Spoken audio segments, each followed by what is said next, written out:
Does this thing still work? Is this thing on? Whoa. Yeah, I think it is.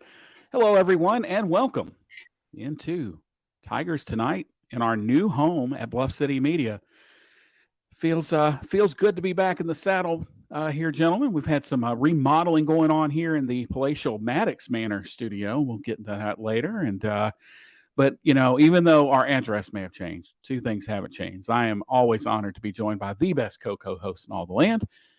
We will start with our friend from TigerSportsReport.com, who I've now decided, like, if you remember the old Barnaby Jones days and the all the old TV shows where, like, there was the same dude that was on the show every week, but they never, like, said he was part of the cast. He was just the recurring guest star. Well, that is the role of our dear friend from TigerSportsReport.com, Bryan Moss. Bryan, how in the world are you this evening, my friend?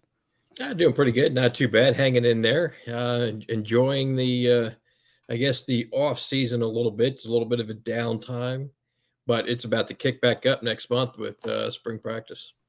Hard to believe that is less than a month or a little bit over a month away. And we go down to my friend who is in I guess he would be the Eastern Hernando branch, the palatial Marley Manor. For those who don't know, our new listeners, Larry and I live roughly 10 minutes apart from each other. Larry, how are things over on the east side of our fair hamlet of Hernando? Much better now that we've had a Barnaby Jones reference in the show, because like that, look, I'll be honest with you. We had Brian doing hockey. Now we've had like a 70s. I mean, that's like 70s, right? Like, yeah, it's 70s. 1973 to 1980. So, and there's, let's just think about this. How many of our listeners were even alive? Well, let's not get into that. Let's move. Let's move right into the topics tonight. We have three topics, of course, we are going to discuss. First of all, we're going to start with is the Memphis offense, and we're talking football here, is the Memphis offense better, the same, or worse than they were the day after the bowl game? The next thing we're going to kind of discuss will be the proposed timing rule changes for college football. And finally, the great long national nightmare is over. We waited till February the 21st to get an absolute baffling football schedule, and not just for Memphis. We'll get into all that. But the AAC schedule is just beyond weird this year. But let's start at the top with the offense. So I will just put this out there. Bryan, I will start with you, and just a general question. We obviously are going to get more into the weeds with it. Is the Memphis offense today better, the same, worse, or we'll see than they were the day after the bowl game? I feel it depends on the position, but just overall, just the overall offense, gut feeling before you see, spring camp and fall camp, I'll say they got better. But there are some positions where, you want to look at, like tight end, for instance. There's no longer pre-scoring. What are you going to do there? Aaron McCray, is he, he was a highly sought after player when he was in high school. Does he step up? We'll have to wait and see. But so overall, I think Memphis did get better, but there are some positions that you're going to look at, in the spring and fall and be like, that someone needs to step up. Larry, over to you. Better, worse, the same, or we'll see? Well, it's going to be a we'll see. And here's the problem. You mentioned Priest-Corn. So we lost so much as far as on the passing side of the ball, guys. I mean, we lost, the majority of our receivers are gone. Now we have transfers in that we think are going to fill those roles. And the one area that I do feel we improved here, and I don't think any of us are going to dispute this, is probably the offensive line. And that's if you look at the transfers, like we had Hill and Greer and Henderson all coming in, those are from Power 5 schools, and they were all contributing. They weren't just sitting on the bench for the most part. So, they may not have been starting, they were contributing. And then I think our running game got better. And I think that happened the day Blake Watson committed to Memphis. Okay. And so I think it's a wait and see. I think the passing game may go down, whereas the running game, I think, gets better. The offensive line gets better. So for me, I see where Brian's coming from, but guys, we're going to have to wait and see until after the spring. I think the spring's going to tell a lot. Yeah, I think, and Brian, we really were, and I think fairly hard on the offensive line this year, the last couple of years. We're going to see this year, was it coaching? Was it talent? Were there some guys on that OL that maybe weren't right for Memphis for whatever reason? But guys like Xavier Hill, Marcus Hendrick, now Jack Greer was a preferred walk-on at Ole Miss, but guys like Hill and Henderson, like these are guys that have played at schools like LSU and Arkansas, and I believe, again, you're the recruiting guy. That's why you're here. I'm assuming they were pretty highly rated if LSU and Arkansas pick you up. And I think it's one of those things that, with all the love to the guys that left, this may be some addition by subtraction. And what you want is, and this is true of any job, right, is when you leave, you want the next guy that comes in to be better than the last guy that left. And I think clearly along the front, Memphis got bigger and stronger, and probably a major step forward in talent. Yeah, and man, I wrote an article, right around signing day, previewing the offensive line for this upcoming season. And if I'm not mistaken, without looking at it, I think 4 of the 5 potential starters are going to be 6'3" and above and over 300 pounds, or very, within a pound or two of 300 pounds. Memphis has never had that before. This will be the first time, potentially 4 of your 5 offensive linemen are 6'3", 300 pounds. I mean, that's massive. That's a Power 5 offensive line. The fact that you have, new players coming in that we feel, we know that are, more highly rated than the ones that left. Will they play that way? We'll have to wait and see. But, because of the fact that coming out of high school, they were more highly ranked than the kids that were here, there should be hope. And there's a new offensive line coach. So with new players, new coach, I just feel this is, it's kind of like a perfect storm, in a good way. That, past few years, we were hard, very hard on the offensive line, but rightfully so when you take a look at the stats. I mean, it was not the Memphis offensive line that, everyone has come to know and love, because, they would just open up holes in previous years when Silverfield was the offensive line coach. And now it's like, okay, what happened? Your offensive line coach is the head coach, and the offensive line, got tremendously worse. So new offensive line coach, new players. You have to be hopeful, and you're itching to see spring practice to see how this offensive line looks. Yeah, and I think one of the things that will breed, as we'll move behind center now too to the quarterback position, is this is now probably pretty clearly, right, guys? This is going to be Seth and Tevin. This is kind of going to be their thing, and Tevin obviously is going to want to see the field, and that's going to push Seth to get better. So you feel pretty good about the position. But as you move outside from the quarterback position, the one thing that I'm concerned with on the offensive side of the football is all of these new faces. And we're going to get the schedule here in a little bit. You're going to have to adjust pretty quickly and get some continuity together. And that's really what spring ball is about, especially with so many new faces along the line, receivers, running backs, coaches. Like, you've got basically an overhauled offense. And I think this is a unit that's going to play with a chip on their shoulder a little bit up front, because they know they've got a lot to prove. And, Coach Silverfield's really going to push these guys this year, because, it's no secret this is a make or break year. And I think the success of Memphis football lies on the very front lines. And that's true of both sides of the ball. We'll talk about defense next week, but I just think that's where it begins and ends. If Memphis is going to be good, and if Memphis is going to, not be good, if Memphis is going to be great, like I think they can, it's going to start up front, and that's going to start with coaching. And the coaching hire was a little bit of a outside the box, but you go back, and it's so funny when you go and you look at all these coaching hires, and this isn't just true of Memphis, this is true of everywhere. And it's like, well, so-and-so coached with so-and-so who coached with so-and-so. Because you're like, how does a dude from XYZ know Ryan Silverfield? Well, that's because they spent 2 different stints together with this guy on staff, and they got to know each other. And that's what it's about. So you just hope that the new staff, that gels quickly, and that this is somebody that obviously Ryan Silverfield's comfortable with, because he knows he's he can say all the John Calipari stuff that they say, oh, I don't read the papers, I don't watch, I don't listen to you guys, blah, blah, blah. I mean, they know, they're grown, they know how this works, and this is an important year.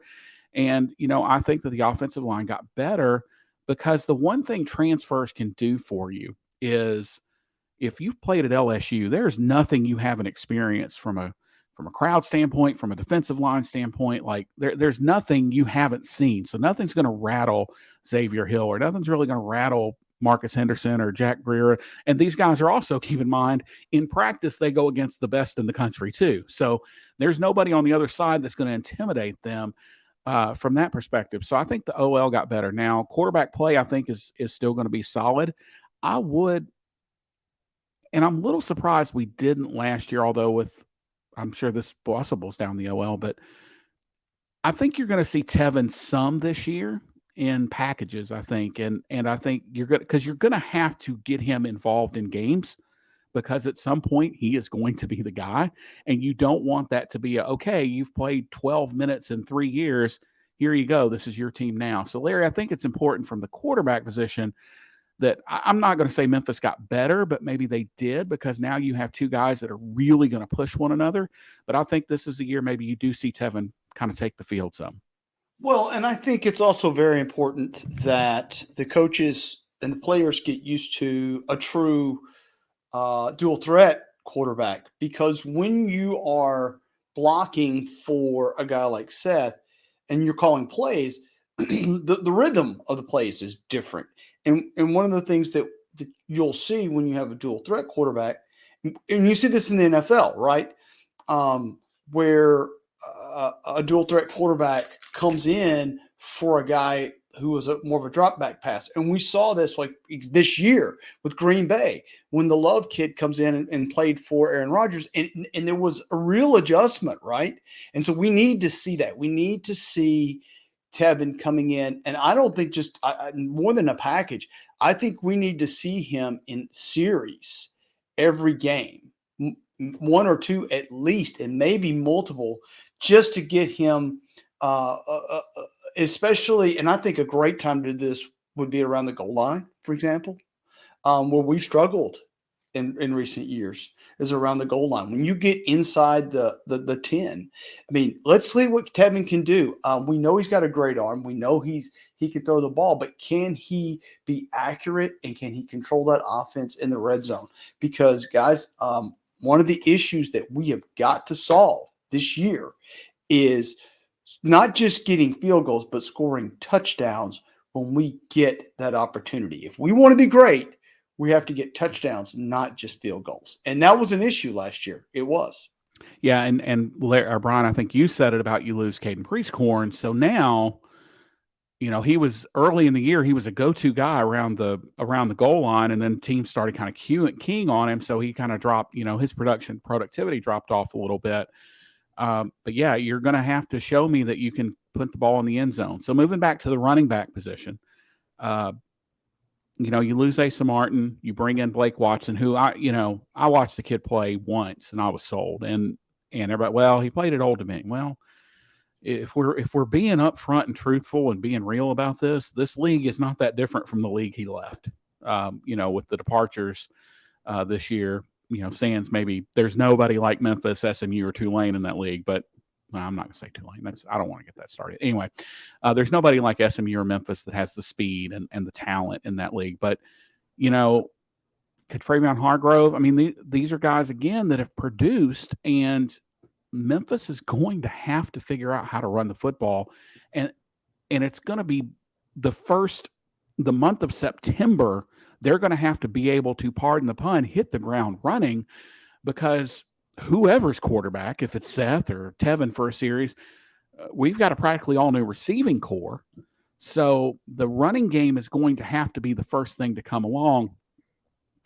And again, that goes back to the offensive line. But Brian, I think we've also changed the types of runners we have, and like how we are planning to run the football, and the types of guys we have running the ball. Yeah. I mean, the tools are there. In my opinion, Memphis should have used Sutton Smith a lot more than they did. I understand why they didn't, but he was, to me, he was the most dynamic. He's the type of Memphis running back that we're used to seeing. He has that, shiftiness that we seen Kenny Gainwell have, and it seems like he has a speed that Henderson had. So, to me, I want to see more of Sutton Smith. I know, the coaching staff says they don't necessarily like the running back by committee, but you keep recruiting, a plethora of running backs. So, if you want one guy, why do you have 10 on the roster? But, make up your mind. But, Blake Watson, he's going to battle for some time. Ducker was productive last year at certain times. I think he's more productive on, being a third down back than an every down back. But, you have the tools. It goes back to that offensive line. I think if the offensive line played better last year and actually opened some holes and gave the quarterback and some running backs some time, I think it would have been a lot different season. So the lack of, production from the running backs, I blame a lot on the offensive line. There may go, harping on the offensive line again, but to me, it's just the truth and it's the facts. Memphis really needs that offensive line to step up because they have the tools at running back. You go like 6-7 deep. You can throw pretty much any one of them out there, and I think they'll be successful as long as you have decent, offensive line play. But to me, Ducker, Watson, and Smith are the three guys that should see most of the ball.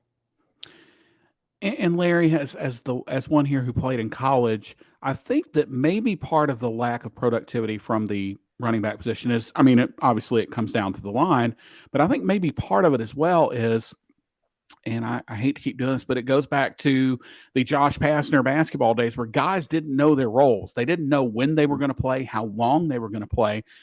And as a player, it seems to me like one of the most important things is to have an expectation of, I'm going to play in these sets in this series, and this is any position, but especially probably running back, and I'm going to get basically X carries. Now, that can be based on the opponent and what they do, but coming into a week, Jay Ducker needs to know I'm going to get 12 to 16 carries. Sutton Smith, I'm going to get 10 to 15 carries. Like, guys have to know what they're going to do, right or wrong. Guys, it's human nature, right? We're going to want to know how much we're expected to produce. And hey, Larry, before you start, talk about this too, because how many times did we break down the film last year and see where the running back could have bounced out a little bit and have some more extra yardage? So, talk about that a little bit. Well, so some of this is when you get into the game, especially if it's not, as you put it, John, it's not scheduled. All right. Some of the scripted is a better term for this. So like you say, I remember when we had Henderson and what was the other guy that was his backup that he's plays for the Packers now. Taylor. Who? Taylor. Sorry. So we knew that Henderson was going to go 2 series. Taylor was going to get a series. Then Henderson was going to go to 2 series. It was scripted and they knew it. Now, I'm not saying we have a Darrell Henderson or a Patrick Taylor on our team right now. But what I am saying is that it should be known. They know I'm going to go in for this series. I'm going to be in for 2 or 3 straight series. And then this guy's going to come in. And on third down, it's going to be him, right? That is the way that players are sort of built. Now, if a kid gets hot, if you get a guy that is all of a sudden he's breaking tackles and that's different. And everybody understands that if you have a player that gets hot, you got to ride that hot start until it's over, right? You keep him going. Nobody's going to come in and go, hey, wait a minute, it's my turn. No, Sutton just broke off like 3 40-yard runs. He's going back out there. But to your point, John, the most important thing for a player is to know what do you need me to do? What do you need me to focus on this week? Because I can't focus on the whole offense. What I can focus on is, okay, we're going to focus on this gap this week. The problem I saw with Memphis last year is we tried to run to the same spot on the field no matter who we were playing. And no matter who was in the backfield. It didn't matter what back was. back Who then. was in the backfield. Yeah. Right. And if you go back to our glory days of our running, one of the things I will never forget this. So the year after Henderson and Taylor still on the team, the year after Henderson leaves, we have Gainwell, and now we got Patrick Taylor. We started running a completely different offensive set for Kenny Gainwell. He liked draws and screens, whereas Henderson was more, give me the ball, let me do a stretch play. I mean, that was his bread and butter, was the stretch. We really didn't run the stretch with Gainwell. My point on this, and look, I understand that was all under Norvell. My point on all this is to your point, John, and to get back to what you were talking about, Brian. Number one, have expectations for what that player is going to do that week. Number two is configure the offense for their strengths. What do they do well? Instead of just saying, here's our offense, you go make it work. That's not how it works. That's not the best way to use. I think we've got 3 extremely dynamic running backs right now. Sutton Smith, to me, he should take a big leap next year. I think Drucker is going to be really good. I mean, he is. We saw this in the bowl game, right? I mean, he's tough. And then our newest transfer, the kid from ODU. I mean, I'm excited as hell to see Blake Watson. That kid's dynamic, and he makes people miss. So, to me, I think we got 3 guys in the backfield, and I don't see any reason why we don't run the football. And if we don't, I think it's on the coaching, and I'm going to tell you straight up. Yeah, I agree with that. So real quick here, as we wrap up our kind of preview of the offense, let's move over to the wide receiver position. This is the one that lost the most in terms of productivity. On the surface, I mean, to me, and I'm not just saying this because Brian's on here, but like to me, the guy that hurts the most is Eddie Lewis. That, when he first came and everybody called him Steady Eddie, I was like, I don't know. But as he grew, yeah, absolutely. That guy was a steady hand, and you knew what you got with him. You bring in Tosky Dove and Demir Blankumsey, and this concerns me, because there is no other position on the football, no other 2 positions that require timing and chemistry more than quarterback and receiver. And it is a really hard thing to ask quarterbacks to go out and throw to strangers. That's why you always see these guys hanging together. Like they kind of have to be together because they have to be the ones to develop the chemistry. I'm really excited about Blankumsey. That guy is one I'm pretty high on. Dove, he's going to have to, pardon the pun, he's going to have to show me, because he's a guy that's got a ton of talent, never really quite put it all together. He's from Missouri, so he's got that. I mean, yeah, but that was the whole, I was hoping somebody caught that, but anyway. So, this is the one, and the tight end position, Brian, you brought it up, that I would say this is the one thing that I don't think Memphis is better offensively. I don't know. I'm not ready to say they're worse. I would say that with the increase on the offensive line and the running back, is it offset so much by the loss of the receiving core that it ends up being a push. And honestly, if we're being real, guys, that's where I am today. I think we lost so much offensively on the wide receiver and tight end spots that it's going to be very difficult to make up for that for the Memphis offense to be demonstratively better as we go into 2023, if we can believe that, guys. It's the 2023 season is upon us, which is crazy that as we're recording this, it is the end of February. Here's what I'll say about the wide receivers. To me, Eddie Lewis was a loss. But when you take a look at each of the wide receiver that left, I know that my tagline right there, positive Paul. But when you take a look at the drop balls, the lack of getting open, was that because of the player? Was that coaching? There's a lot of players that are gone, and the coach is gone. So you got new players and a new coach. I just feel this to me is the wait and see. It could be that the wide receiver position will be better off because of Blankumsey. We can't forget about Thomas and Drake. because Kobe Drake, he had phenomenal stats when you take a look at his analytics stats. I mean, he had great stats. Hardly ever dropped the ball. Runs great routes. Just didn't have the opportunity because of the people in front of him. So I think it's good that that Memphis lost these wide receivers at the end of last season, because now you have the spring and fall. So you have a year for this quarterback to get acclimated with these new wide receivers. That's why I'm not as I guess downhearted about the transfers leaving or the wide receivers leaving, because there's time. Now, if these wide receivers left at the beginning of fall, then there's cause for concern. Or if they even left after spring practice, I think there'd be a little cause for concern. But Hennigan has a lot of time with these wide receivers, and we'll see. At this moment, I'll say it's a wait and see, because when you take a look at the stats, there was an awful lot of drop balls last year by the wide receivers. I'll add one thing on the offense, guys, that we have not talked about today, and that's the loss of Chris Howard. The offense, and no one despises kickers probably more than me, but the simple truth is Chris Howard was solid as a rock last year. And if you want to, I'm going to throw him in as part of the offense. I know we're going to talk about special teams, but having a solid kicker really helps your offense. It helps the confidence and your ability to kind of be a little more cavalier in the red zone when you know that your kicker is going to make a field goal. So let's hope that the Rayner kid, the transfer, can step up, or the recruit. Somebody's going to have to.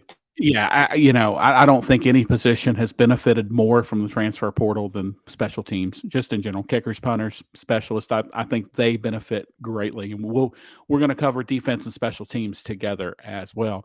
All right, so moving on. So I want to say it was Friday when I think the news kind of broke. What's Ross Dellinger? Now, actually, it was Monday. So college football commissioners have been meeting for the last 3 or 4 years to try to figure out how to, quote, take plays out of the game to increase player safety. For those of us that are not cynical, that's the answer. For the cynic in me, that says we want to take plays out of the game so we can figure out how to increase revenue by more commercials. So there are 4 changes on the docket to shorten games. The first couple, I don't think anybody disagrees with. Number one, the ridiculous notion of icing kickers. I don't think you should be allowed to call a timeout out of a dead ball. Just period, just in general. I think it's silly, but especially with kickers. Number 2 is right now, if it's the end of a quarter or a half and Larry's on defense and I'm on offense and Larry commits a penalty, I get what's called an untimed down. The quarter cannot end on a defensive penalty. I've never committed a penalty. That's right. Yeah. If you ain't cheating, you ain't trying. And then the third one's a little controversial, which is that the clock will run after first downs, except inside of 2 minutes in the game. And I'm not a huge fan of that one, but as long as I would extend it maybe a little bit more, or not at all. That's one of those I don't like middle. I don't like a lot of middle ground. Like either the clock runs after first down or it doesn't. If it's a foul with 16:58 to go in the first half, or it's defensive holding with 9 minutes and 31 seconds to go in the first quarter, it's defensive holding at the end of a game. Or if it's not in the first quarter, it's not in the end of the game. Looking at you, Kansas City Chiefs. But the last one is I'm a big unintended consequences guy, and this one is going to be massive. The clock will not stop, or will stop after an incomplete pass only until the ball is spotted for play. So I'm going to do my what was Estelle Getty's character's name in Golden Girls? Sophia. All right, Dorothy, picture this. Stop, Brian. How in the world do you know that? Moving on. Picture this. I'll tell you later. Picture this. Navy Marine Corps Stadium. It's a late October afternoon. Navy gets the ball up by 3 with 2.5 minutes to go. So with this rule, basically Navy could get the ball, run up, snap the ball, not have to risk anything, just run the quarterback out, and he throws it either 1 yard at the feet of the defender, or of the tight end who just runs out a little simple curl, Or he runs out of the tackle box and the coach says you throw it as high and as far and as deep out of bounds as you can. Get the ball as far down the field as you can, because then now the clock's going to start. So a team could conceivably get the ball. I did the math, and I want to say it's with like 1:55 seconds left, and run 3 incomplete passes, and the offense would not get the ball back.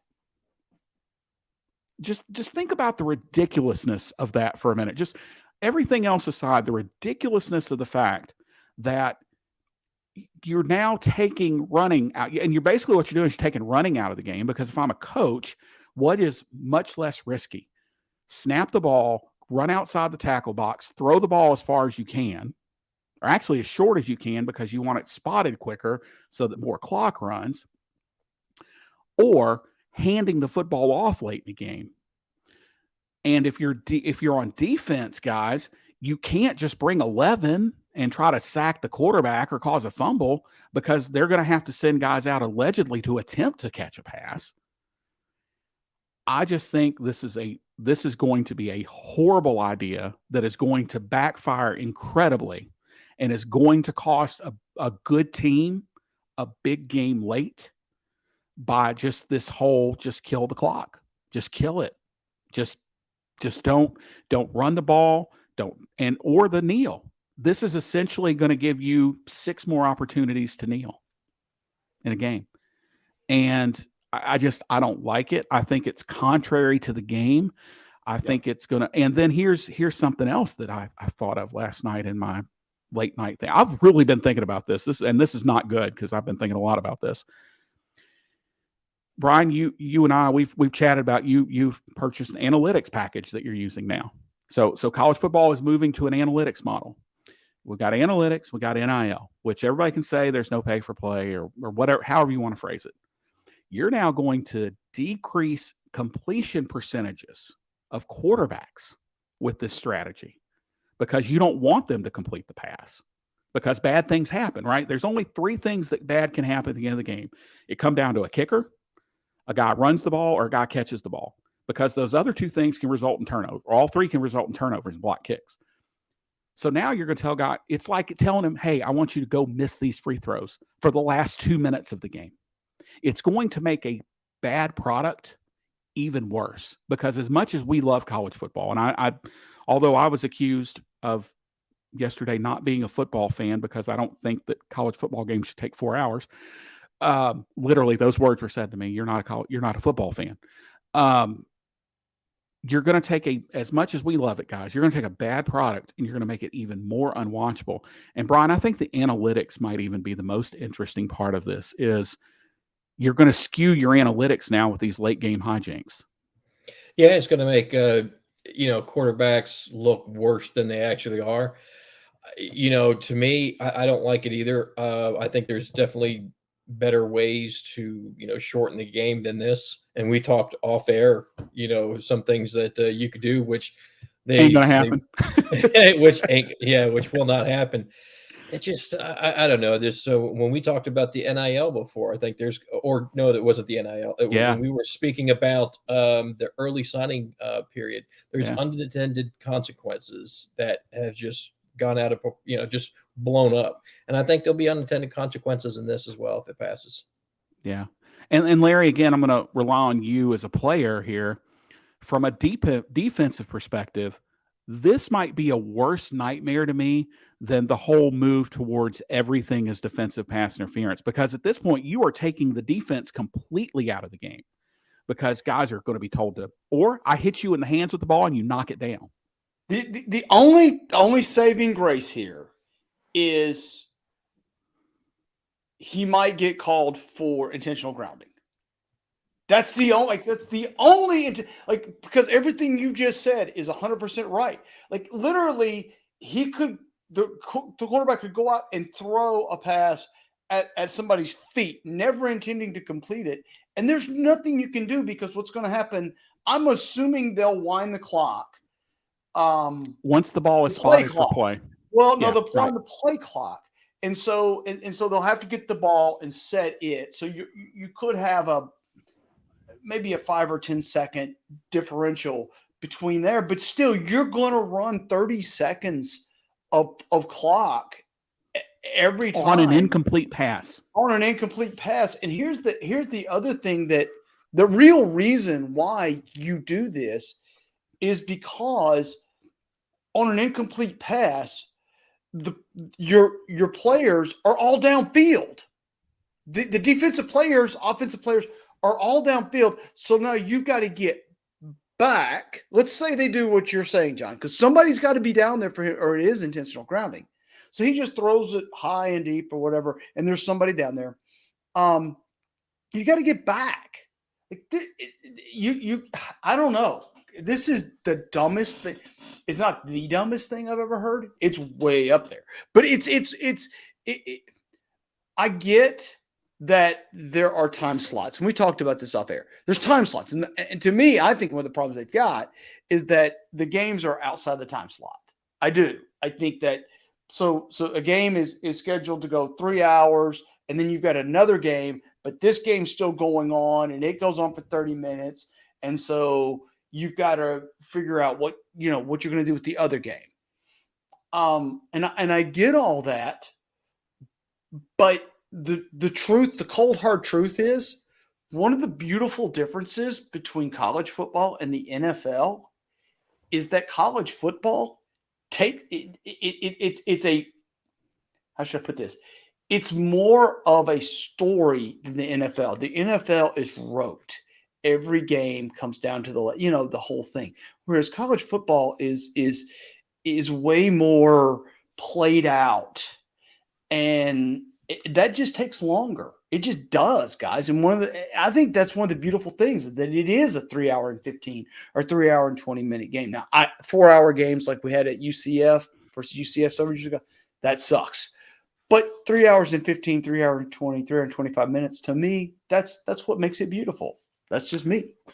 The only blessing that I've read into this, that now that cooler heads have sort of prevailed, this is my positive Paul statement about this. There is no accident that this move is coming, as we are going to increase games by having a 12-team playoff. This is not an accident, and this does reduce the amount of plays. However, even my positive Paul statements have caveats here.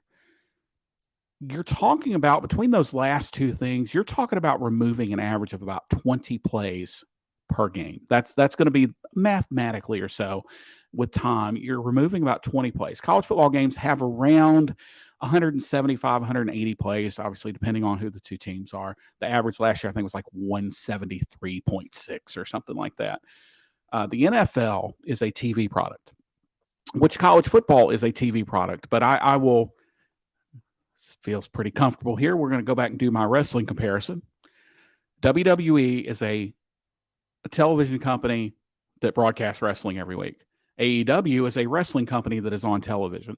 The NFL is a television product that plays football. College football is a football game that is played on TV.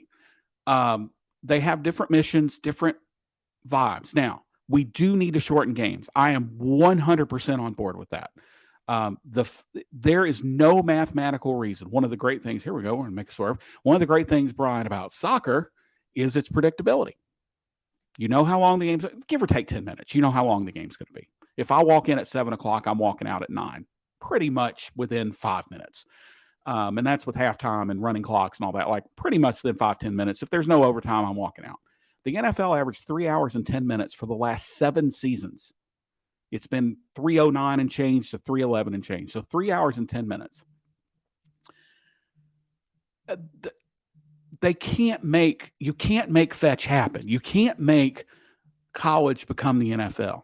And you are going to fundamentally change. And I'm sure the bunch of old guys sat around the barber shop when they introduced that old crazy forward pass into the game and are having the same conversation. You are changing the game fundamentally when you do this. You are saying that we are going to take defenses off the field, because that's essentially what you're doing for 20 plays of a game. You're taking 20 plays out of a game. The offense is still playing, but you're going to take the defense, basically, you're going to tie their hands for 20 more plays. So now you're looking at a scenario where realistically, a defense is going to have their hands tied about 40% of the time. So these 59, 40, 54 games are going to become way more commonplace. And I just don't think this is what they're intending, because college football currently has a 3-hour and 35-minute window to play games. That's roughly the window on a Saturday afternoon. Well, guys, guess what? If these games take 3 hours and 15 minutes, you think they're going to cut that window down? No. If they go from 3:21 to 3:15, that's going to be 6 more minutes of commercials. So it's not that they are, quote, shortening.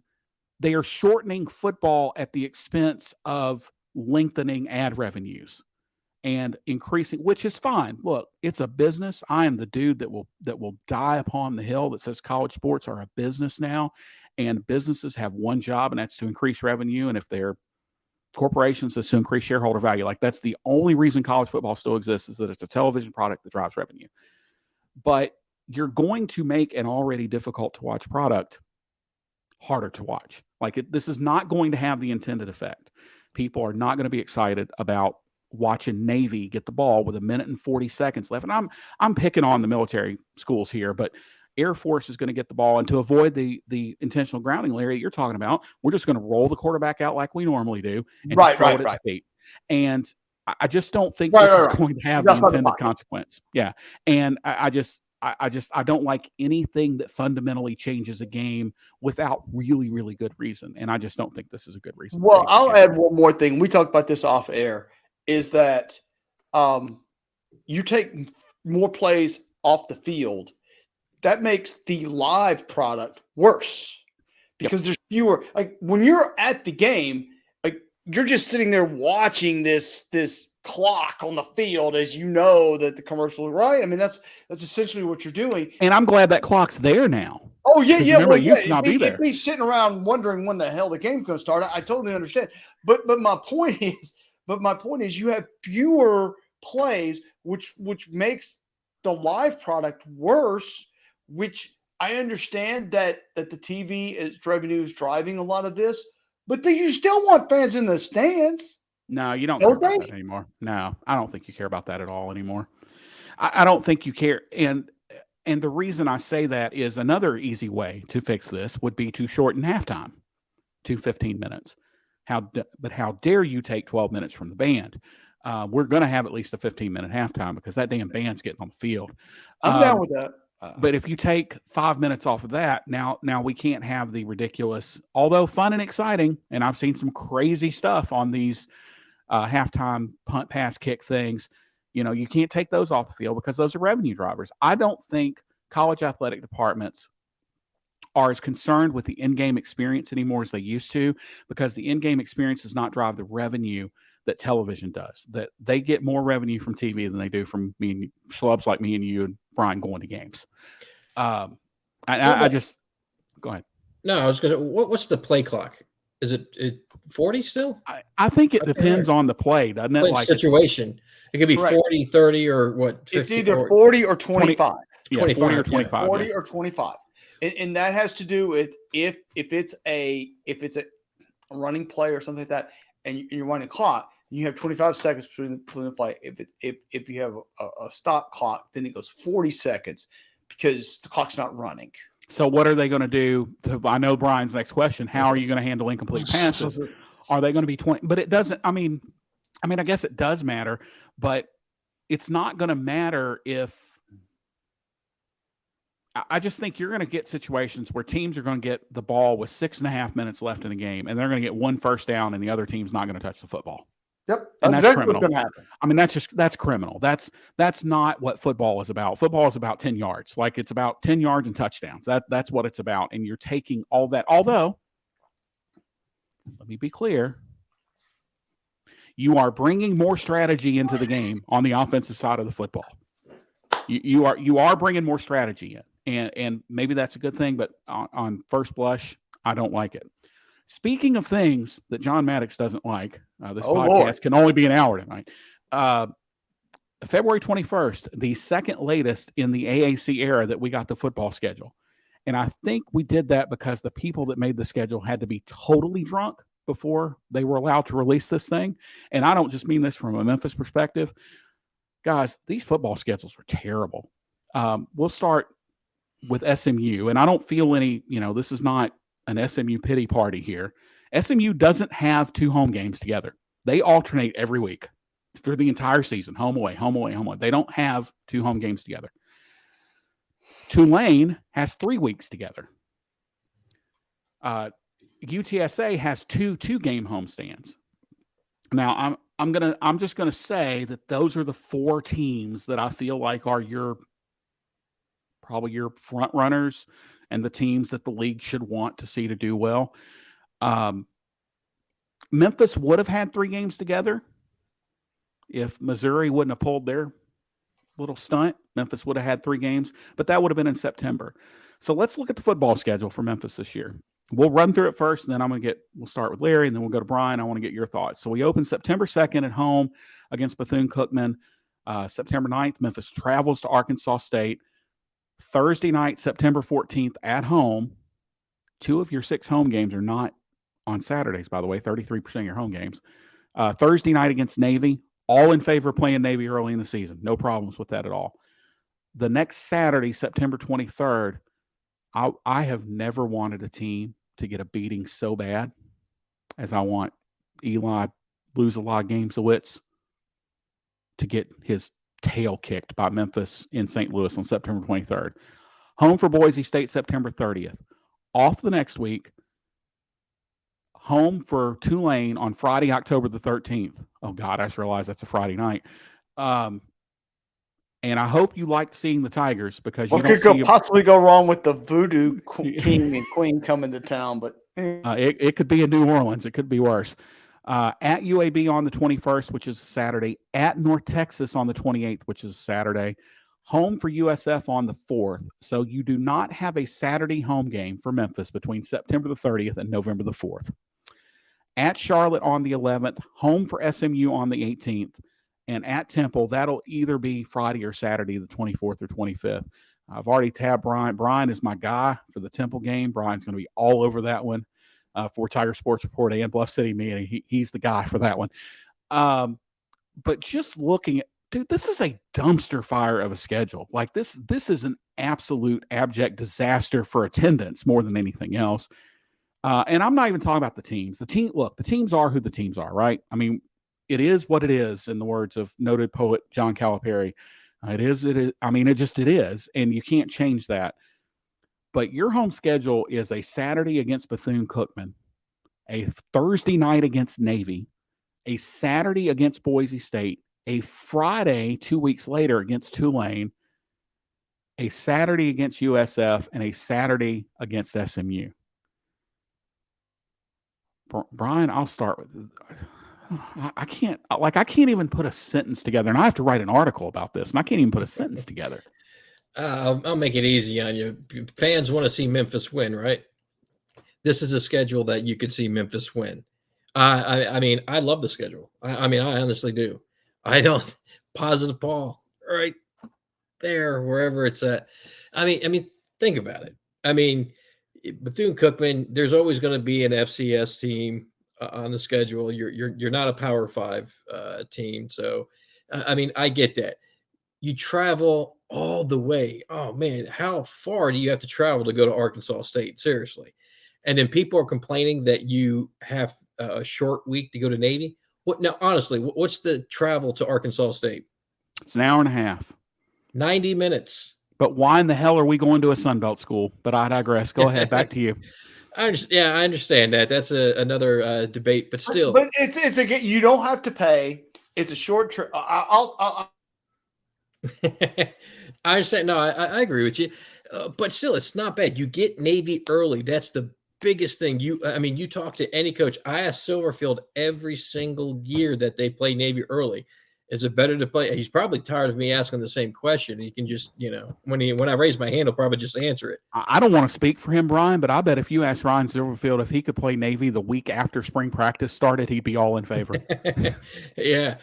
So you have Navy next early. week. Yep. And then you have Boise State at home. That to me, that's a good matchup. You're leaving the Missouri game out. That's not a home game. Don't get me started on that one. I don't like that one at all. The Show Me State people. Come on now. But yeah, you got Tulane. Tulane's going to be a tough game, but you have them at home. SMU is going to be a tough game, but you have them at home. USF is to me should be just a cakewalk. They're an enigma for me this year. I mean, they have a chance to turn it around, but I don't think turn it around as to enough to beat Memphis. Not like Tulane did. No, they're not going to do what Tulane did. And Tulane's not going to be the same team last year. They'll still be tough. But when you take a look at this conference schedule, or even the home schedule for the home, I don't see where you lose at home, except for possibly SMU. But when you take a look at this conference schedule, let me branch it out to the conference. I really see possibly one loss at the most. So you can't complain that, Memphis is no good, blah, blah, blah. When the schedule comes out, you have all of these home games are winnable games. I mean, there's fans out there that was like, well, we don't have a Power 5 team coming in. Would you rather see Memphis lose to a Power 5, or would you rather see them, beat Boise State or beat, Bethune-Cookman?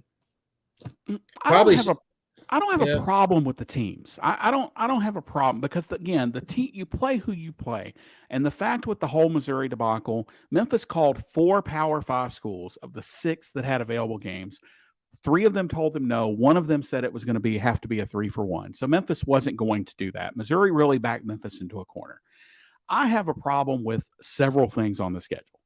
The order of the schedule is just a dumpster fire because there's no and it's, again, this is not just a Memphis problem. I'm going to get on SMU's side here. I'm going to get on the Pony side. To not have back-to-back home games is absurd. Like that just should not happen to a what do we like to call ourselves, a P6? Is that still the hot term? We're the Power 6 conference, and you can't even get 2 weeks at home in a row. And it's not like you're competing with something like Memphis having to go on the road the second Saturday in September is kind of a known thing. We've always had to do it, so it's no big deal. But how are you playing UAB on October the 21st and not November the 24th? When I will tell you that UAB and Memphis both asked for that and were told no, that the league didn't want that. The league and TV didn't want that. And the answer I got was, TV wanted bigger markets on the weekend. And that makes sense. Bear it out because UAB is going to the Dallas market, allegedly, and playing North Texas, and Memphis has to go to Philadelphia. But you missed a real opportunity there to rekindle a rivalry on a Friday afternoon, Black Friday, when there's nothing else going on, or that 11 a.m. kick that Memphis and Houston used to play at the Liberty Bowl all the time. You missed that opportunity. I don't have a problem with the teams. The teams are who the teams are. And that, Memphis can't fix that. Like, that's not a Memphis problem. But the schedule, you can't build any momentum, and you don't have anything to look forward to. Like, you can't say, oh, well, we're going to finish 3 of 4 at home this year. 3 of our last 4 are at home. Or, guys, we got to batten down the hatches. 2 of the last 3 are on the, like there's no rallying point with the schedule. It's just, it literally looks like they took it to a dartboard. And I'm not just talking about Memphis. I'm talking about Tulane. I'm talking about UTSA. I'm talking about East Carolina. Like, all these schools that you need to be better. What did Mike Oresco come in the paper and say last year that got Memphis fans all hot and bothered, that Memphis needs to be good for the league to be better? Like, Memphis needs to do their part. Step up, I think, was the exact quote. Yeah. Help us out, for crying out loud. You take you're going to increase ticket prices. For our last 2 games should be SMU and UAB every year. Every year, without question. Without question. 100%. But here's so let me, John, you had your positive Paul statement. Well, I'm going to do mine.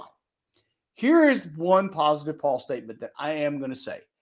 Every single game, with the exception of 2, Temple and Charlotte, are drivable. You can drive to the games. They're either at home, they're in Birmingham, they're in Dallas, or they're in Jonesboro, or they're in St. Louis. So you can literally go to any game you want to go, okay? Having said that, John, you nailed it. The problem here is that we have a Saturday and a Friday game, September the 30th, separated by an entire week. The only time we have anything close to is the Bethune-Cookman, then at Jonesboro, which technically is a road game, and then Navy. So you have the first 3 games where it's basically we don't have to travel anywhere. And then after that, it's St. Louis, home, week off, which I hate that early week off, guys. That's horrible. And then we got to go. Then we're going to go Tulane at home and then at UAB.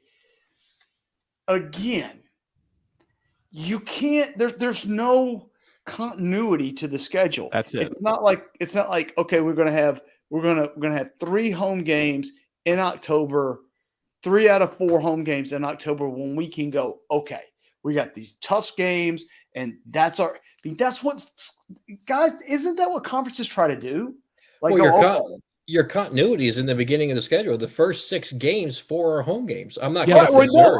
no. But see, here's my thing. You need Memphis to start out strong. Days, actual number of days between home games: 12, 16, 13, 23, 7.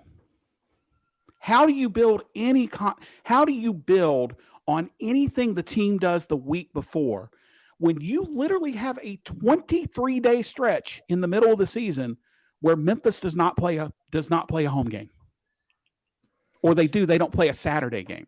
The fact that Memphis plays... Is this the first year that's ever happened? Nah, to me, I would say, put your big girl panties on and deal with it. No, I'm not even talking about football here, guys. This has nothing to do with football. This has to do with you're going to sit and tell the Memphis athletic department they need to step up, which, hey, we have been very clear on this program. We don't disagree with that.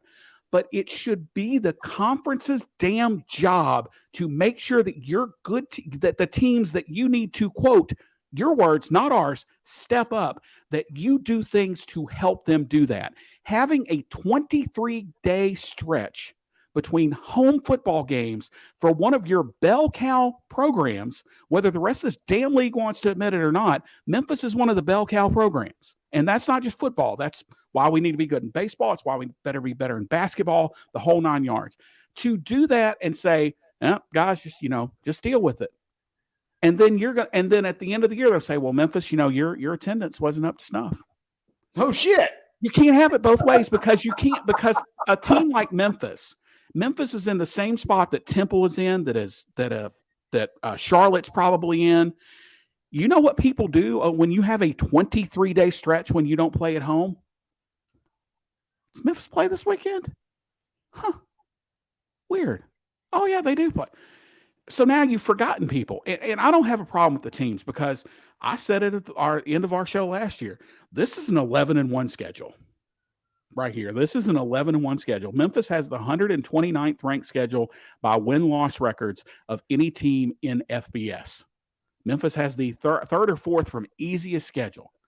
If this schedule doesn't win 10 games, then there need to be changes. Like my ladder has moved up. It's 10. It's not even 8 or 9 anymore. It's 10. This is an 11-1, 10-2 schedule. And if it's not, then that's a football discussion. But I am talking from a business perspective and you are asking this football program to step up, and then you do crap like this. And SMU, the same thing. Look, I know I've been on the SMU bandwagon a little bit tonight, but same thing. You need them to be good, although, they're probably going to end up in the Pac-12, so you don't really care about them anymore. But you tell them, hey, we need you to step up so you don't get 2 consecutive home games the whole season. And you can't just go, well, ESPN says.